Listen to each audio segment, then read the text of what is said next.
What? is actually really interesting about they're rude and yet lovable. How does that work?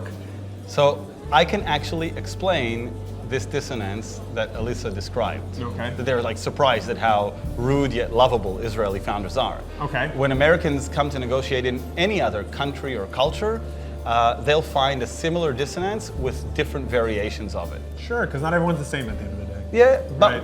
it's helpful to generalize and stereotype for this specific purpose in Okay. order to succeed in negotiations. Sure. So they come here with a little cheat note, and the cheat note includes a quadrant graph. And I think I can use this wall to explain to you what this quadrant graph looks like. This wall. Yeah, right now. Go You ahead. ready? Let's do it. Okay, great. So, like every quadrant graph, it has an x-axis and a y-axis. Okay. The y-axis describes emotional expressiveness. Okay. Most emotionally expressive, least emotionally expressive. The x-axis describes how confrontational a culture is. Okay. Least confrontational, Sure. most confrontational. Gotcha. Ready?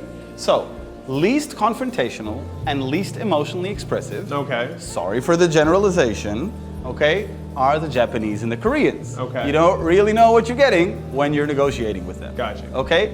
Also, least confrontational, but most emotionally expressive are the Saudi Arabians and the Filipinos over there. Interesting. Yep.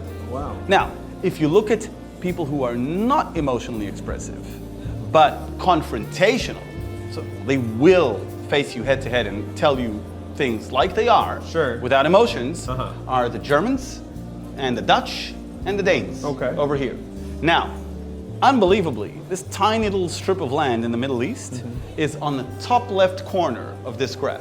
Most emotionally expressive and most confrontational. Okay. So, when you meet them, they will seem to you so rude, right? When you meet them, they will seem to you so rude and yet lovable because they will express their position that they confront you with their emotions, and they'll let you know what they feel. Right. So I think that's what Stephen and Elsa were speaking about Probably. when Alyssa